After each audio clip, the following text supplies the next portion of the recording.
সকালে মিষ্টি রোদে একটু ঘোরাফেরা, সাথে ফুপুর হাতের দেশি হাঁসের মাংস রান্না এবং ছোটবেলার সেই পছন্দের তেলের পিঠা অ্যান্ড সাথে থাকছে আমার দাদির হাতের মজার মজার রান্না।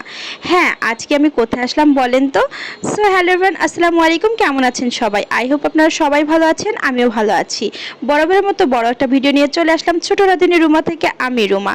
তো গাইজ, আজকে আমি কোথায় যাচ্ছি অবশ্যই কিন্তু আপনাকে গেস করতে হবে। তো যাই হোক, যেহেতু এক জায়গায় যাচ্ছি, মিষ্টি তো অবশ্যই নেওয়া লাগবে, তাই না? তো যাই হোক, মিষ্টি নিয়ে আমি শুরু করলাম যাওয়া। তো এখানে একটা কোলেস্ট্রল দেখতে পাচ্ছেন, এটা কিন্তু আলুর কোলেস্ট্রল, আমাদের এলাকায় এটা আছে।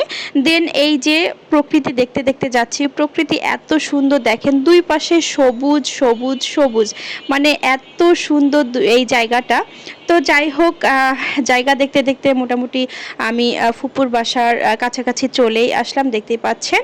তো যাই হোক, ফুপুর বাড়িতে এসেই আমি এখানে এক পলিথিন দেখতে পাচ্ছেন, এগুলো আমার ছেলের খাবার, ওর মামা নিয়ে দিচ্ছে আর কি, দোকানে নিয়ে যেয়ে বলতেছে, মামা তুমি কি খাবা বলো, তুমি যেটাই খাবা সেটাই নিয়ে দেবো। দেন ওকে নিয়ে যায়, কত কিছু নিয়ে দিল, কতগুলো চকলেট ছিল, 2টা স্পিড ছিল, আমার জন্য একটা নিয়ে দিয়েছিল।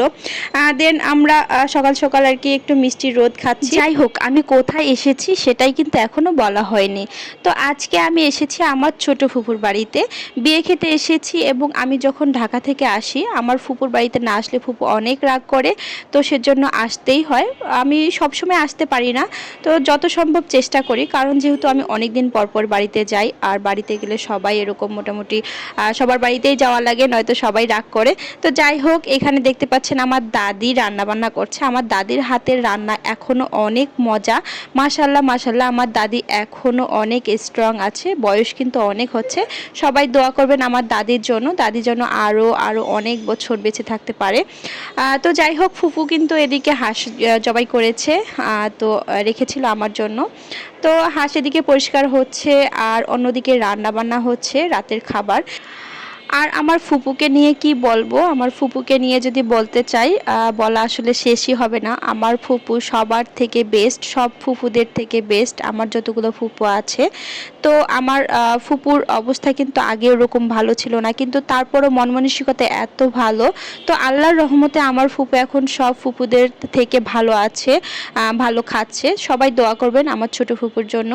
তো যাই হোক, ফুপু তেলের পিঠাও বানাচ্ছে, যে অনেক দিন থেকে আমি তেলের পিঠা খাই নাই। আর ফুপু গেলেই সব ধরনের খাবার খাওয়ানোর চেষ্টা করে আমাকে না, সবাইকে এরকম চেষ্টা করে ফুপুর সামর্থ্য অনুযায়ী। তো যাই হোক, এদিকে কিন্তু চুলায় গরম গরম তেলের পিঠা ভাজতেছে, আর আমরা এদিকে বসে বসে খাচ্ছি। এটার ফিলিংস কিন্তু অন্যরকম, আর মজাও কিন্তু অন্যরকম ছিল।